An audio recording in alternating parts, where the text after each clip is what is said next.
Well, hello everybody. Welcome into In the Buff with the door closed. How's everybody doing this morning? This is, I am assuming, episode 1 as I am jumping into the podcast fray. If this doesn't seem professional, well, fucking deal with it. So, Dan Buffa is your host. This is In the Buff. If you have not seen me online, you're welcome. I'm on Twitter at Buff82. I discuss sports and movies and TV shows and life and marijuana sometimes because, hey, any sports fan needs a little bit of that and less alcohol if you want to watch the whole game. But the biggest news in any sports fans, especially in St. Louis, has to be around Juan Soto. Hold on, let me get my microphone here. This is just like, hello. Does that add anything? Again, getting used to this. This is the Buffa office as I knock everything over. Is what will we do without cords to plug everything in and do all of our work? But so it's Saturday at 12:14 p.m. and we have about 1, 2, 3 more days and maybe 6-ish hours until Juan Soto could possibly be a National, could be a Padre. I don't think he's going to be a Dodger. I think they have enough, but you never know. But the Cardinals are definitely in. They have the prospects to do it. Everybody knows it. It just depends if Bill DeWitt Jr. and John Mozeliak and Michael Gersh are going to go, okay. Because if not, you don't give those prospects just for anybody. I mean, the Nationals are asking for the top 5 or 6 or a portion of them for Soto, who is basically under team control till 2025 season. So he had 2.5 seasons, 2 seasons in 2 months. So you get 3 playoff rounds with Juan Soto. And for most Cardinal fans, that would be enough because, as I wrote for KSDK, the win-win situation is that you trade him or you trade for him and you don't give up more than 3 of your top prospects. Maybe you got to throw in a Dylan Carlson just because the Nationals are going to want a kind of a replacement for Soto, who's maybe not as good, but around the same age, has more control because Dylan Carlson didn't get his start in the major leagues as quickly as Juan Soto. Juan Soto's 19, so he's essentially almost a veteran with 4 to 5 years already. Veteran-esque, yes, this podcast will be brought to you by Coffee Slurps, because who cannot slurp their coffee when in the morning? This is the first cup. But this is my take on Juan Soto. He's a generational talent. If you get him, you get him. But you can't give everything for him. So the idea right now and what was probably holding up a deal are the Cardinals trying to not give them this guy or that guy. Because if not, it would be done. I mean, why would teams wait? Why would you wait? Why would John Mozeliak go, well, let's wait till Tuesday at about 3:15, because at the end of the day, who wants to do that? So right now it's a battle of wills between you have, the Cardinals have one of the best prospect pools in the league. You have Jordan Walker, who could play third, first in the outfield. You have Mason Wynn, who can throw a ball from short to first harder than 100 miles an hour, and he can hit. You have, Nolan Gorman's been talked about in trades. He just blasted a home run. I think it was last night or the night before. He's having a very powerful rookie season. Strikeouts and, rough patches be damned, but he's in the mix. Dylan Carlson's in the mix. Matthew Liberatore, you can't go without him, who he's made some starts with the Cardinals. He's projected as one of their top starters, maybe arguably their top pitching prospect, even though if you ask Birds on the Blacks ace of spades, Kyle Reese, he would probably say that Tink Hence and Gordon Graceffo, who is the Italian in me, just wants to say, Gordon Graceffo. Coming into the game, Gordon Graceffo is going to slice your bats in half. But Those are the prospects. And Mosaic and Gersh and Bill's there. Bill DeWitt. And I know Bill. I've met him before. Okay, the truth is, to my tweet last night, that I know Bill's son way more than I know Bill. Back in '96, let's just go ahead and do this. By the way, 5 minutes in, first episode of In the Buff with your host, Dan Buffa. We are discussing Juan Soto.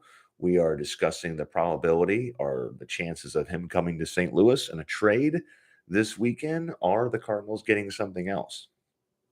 But there was some drama last night, and maybe I will get into that in another episode, the Jeff Jones drama, but he ain't worth talking about right now. You give him more words, it's like giving shitheads another word. Let's talk about this week in asshat. So everybody knows what happened last night. Was Bill DeWitt Jr. in Washington? Was he not? Blah, blah, blah, blah, blah. There was conflicting reports. I think he was at a Chevy's getting some Mexican, but that's an unsubstantiated report. So when DeWitt's came to town in 96, 95, 96, right at the end of the 95, and they got there for the 96 season, and the majority owner, primary owner, Bill DeWitt Jr., who had a history with the club, the bad boy, the Browns, the history. It's in Bill DeWitt III's office, but they moved into Brentwood. Bill DeWitt III, Bill, the owner's son, moved into Brentwood, and my parents had moved my brother and I out of the city and into Brentwood. Yes, a rich neighborhood. If I had my vote, I want to stay off the Lozan and Kings Highway. But when your parents are the hard-charging hospital workers, they get to choose. They get to choose where you're going. So in 1993, about 2.5 years before the DeWitts got to town from Cincinnati, I moved out to Brentwood with my parents. That's where I went to middle school. That's where I went to high school. Graduating class of a monstrous 52 people, not like the Fort Zumwalt crews, which are over 1,000. How can you know all the people in your class? But yeah, I kind of hit it off with Bill, Bill DeWitt III. He's a cool dude. He's very dry humor, easy to talk to, kind of a regular guy. They moved in next to my grandma in Brentwood Forest. My little late, I miss her so much. My Lebanese grandma, she was 68 pounds soaking wet. And she was, born in South Africa and full blown Lebanese. And she just go, Daniel, build a wit. And of course, if you're like me, and I was 14. Like fucking, I was wired in, man. I was like MLB Leaks Premium. I was in it in my parents' basement talking about baseball. Okay, that Brentwood didn't have basements. That was another setback until I got my own house. But I went down there in clothes. Is when May said, that's what I called her. That's what a lot of people, kids called their grandmas, mama, papa, Pepe, May. She was May. And I would go, May, what do you mean? Who moved in? The owner's son. And that was it. It was like if you just the race gun, boom, that was down, you know, in Brentwood Forest, your streets are separated by a big patch of grass. So you just run down from my street to the next street. That was my grandmother's street. Bill DeWitt third moved in next to her with his wife Ira, who's just awesome and very, very, very, very, very smart. Okay. Psychology major who just reads you the minute she meets you. Okay, he likes sports and he's stupid. I'm like, oh, whoa.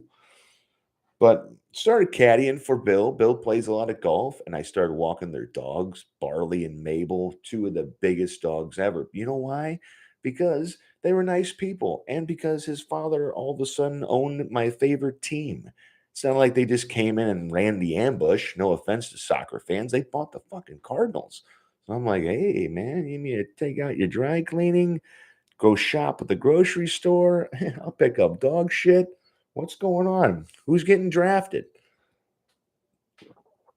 For the record, he's never told me anything that was going to happen. It's just not the way it is with Bill and me. And I don't go, hey, Bill, are we going to get Stanton, man? And it's just, I'll hear from him 3 weeks later. Yeah, that was kind of fun, wasn't it? Like, no, it wasn't fun.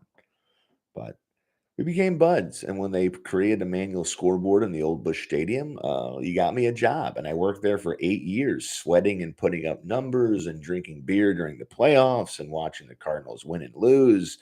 So many games. So when people invite me to a baseball game and I don't really want to go, I don't want to sit out there in 95-degree weather and basically become a pizza. It's because I've seen so many games. And, you see these guys in person enough, and you're just watching guys go do their job. So, Bill, he's lived in the area and we became friends. And of course, as I got older, when the scoreboard went down and we talked here and there, I'd go to a game. I'd go to his suite where they roll in this fucking dessert cart. It's the only reason I would really want to go to a game in Bill's suite was not that, hey, I'm in a suite. There's a hot dog. There's a Bud Light. It's the dessert cart. Okay. That's why you do it. But so yeah, I mean, I've known them for a while. He went to my wedding in 2005. He went to my kid's first birthday party in 2012. They're good people, and I'm just saying, I could have texted Bill and been like, "Hey, is your dad there? Did you leave him at the airport? Can you imagine Bill DeWitt Jr.? Bill, I'm at the airport. What the hell's going on? Ah, that's how he sounds. He's got a very deep voice, Mr. DeWitt. Uh, But who knows what they're doing, man? I mean, they could easily zoom the old man into the damn thing. They don't have to bring Bill DeWitt Jr. out there. Hey, Bill, get on a plane to Washington where we may or may not get this guy. Because it depends if you're going to say yes and if we're going to say yes to the prospects. Because I want to think that any good owner, I mean, I'm not inside these rooms, but any good owner is going to, you know, leave that shit to the guy. Leave that shit to the president of baseball operations and the general manager. His is just going to be money. If they say, "Can we sign this guy in 2 years?" and Bill will go, "Well, what four guys are we going to cut?" This is the thing. This is the deal with this podcast. It's not going to be 40 minutes of you just looking at me. Who wants to look at this for 35 minutes? I mean, you're looking at my wife's painting that she put in my office just to class it up. That's what you're really looking at. That's a good thing. You can't see, I'm not going to whip my monitor around, but you can't see the Joker poster, the Banshee set prop. We will get into that one day. There'll be an episode. I'm trying to get into one topics to start out. And this topic is Soto. I will say my percentage is the same thing as if the Cardinals get in. It's about 40%. I just think that the Cardinals are going to think, what are we giving up? How much control? How many years? How many players? Young players have a lot of control. You can bitch about it. They talked about it when they're in the last lockout doing the new CBA, but teams have control over these young players.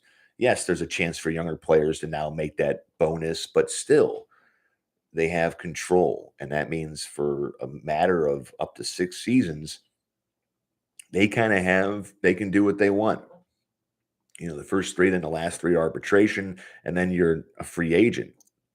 In Dylan Carlson's perspective, or in his case, he's under control until 2026. And that's just when you have to negotiate a contract with him. So Soto, after 2025, is a free agent. So right now, the Cardinals they're asking a simple question: how much do we want to give up, potentially, and a good chance? Now, what if? Okay, this is not going to happen, but as we're getting into the 14-minute mark and I start to wrap this up, is my goal is to get 20 minutes or under. 20 minutes is the limit, unless I have somebody on here and you can hear somebody else's face. I would say, what if, I don't even know, because I think if you trade for Soto, Arenado's not going to opt out. But if he did opt out, and then you didn't get rid of Walker, this is like a dream. He plays third. You have Soto in the outfield, and you win 2 World Series. But the Cardinals are asking a simple question: what are they going to give up for 2 years and change of Juan Soto? How much is enough? How much is too much? And where is the line? Because if you know John Mozeliak and what happened 10 years ago-ish with Albert Pujols, there's a line. that he's not going to go across. So, okay, so we have like the Juan Soto negotiations, and then here's this border, and it's just, I mean, I don't think the Cardinals are going to move this back. So it's hard to predict, man, because you don't know what the real packages are. You got, you know, Jeff Passan and Ken Rosenthal, and then the local guys and the local gals, Katie Wu. They're all throwing out all their predictions and all what could happen, and a lot of them are just wisely just waiting because if you report something and it's not right, you're a fucking idiot. And idiots don't get cupcakes. I'm Dan Buffa. That is it. I hope you enjoyed this possibly first episode of the brand new YouTube channel in the Buff, because this is what you get. And who wants that for more than 15-ish minutes? See you next time.